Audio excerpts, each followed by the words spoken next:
Welcome to YOUCANIC. Today here on YOUCANIC we have a 2015 Ford Focus. This Ford Focus has a 2.0 liter motor, just a standard, not the turbo motor. So our check engine light is on. We're going to go ahead and read what that code is and then be able to go through the process to be able to replace whatever sensor happens to be bad. Now the sensor is just going to give us that reading that potentially is telling us whether the sensor has gone bad or something else has gone bad. Sometimes it's a lot easier to just go ahead and replace the sensor to rule out that maybe something electrical has not burned down.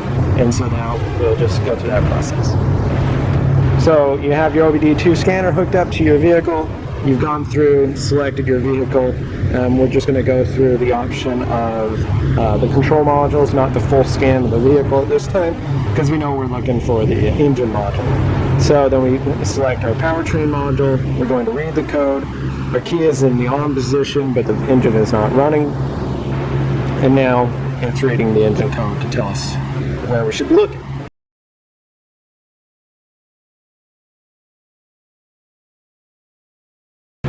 So this one we have two codes came up, kind of, but we have that our Camshaft Position Sensor B circuit in bank 1 and Camshaft Position Sensor B circuit intermittent. So they're both the same for the Camshaft Position Sensor B.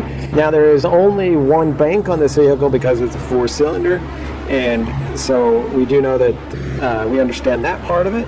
But we have the P0365 or the P0369. But both of these happen to do with the same sensor, whether something isn't connected properly or the sensor itself has gone bad. So if we want to go ahead and switch out the sensor to make sure that is potentially the problem, if it was just the sensor, or maybe we can put a new sensor in to make sure that that's the only problem. So sensor B, or sometimes it could be 2. But sensor B is on the back side of this engine for where the intake is. Or not the intake, the exhaust.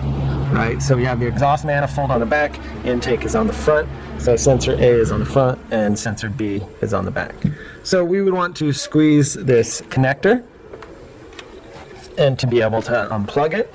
And then we need our 8mm to be able to undo the bolt here.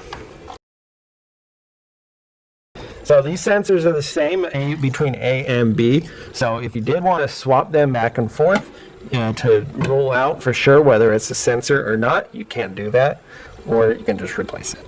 So we're going to move it a little bit side to side and be able to pull up on it and see that we pulled it out and that the O-ring did come out with it. And so then be able to take your new sensor and apply a little bit of lubricant on there and just make sure that so that it will slide in there easily. There we go. And then, and we also don't want to try to pinch the O-ring in there because we want it to be able to work and provide the necessary seal and not have oil leak. Right? So now we tighten up our 8mm bolt. And this is really just snug, not like crazy tight, because you're just holding that sensor into place. And then make your electric connection back on your vehicle. And now we still have our OBD2 scanner hooked up.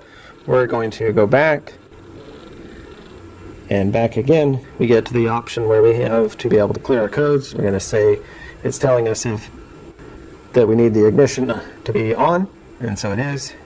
Hit yes, clear that code out, and hit OK. And now just go ahead and run your vehicle like you normally would and be able to find out or see if that light comes back on fairly quickly or not, and see if it was just a sensor. If it does come back on for whatever reason and it is the same code, well then you're going to need to look for some more things, whether the wires have something in the wire has frayed, if it's that, or potentially you've got something going on with your timing for this particular stuff. Thanks for watching YOUCANIC, where you can be the mechanic.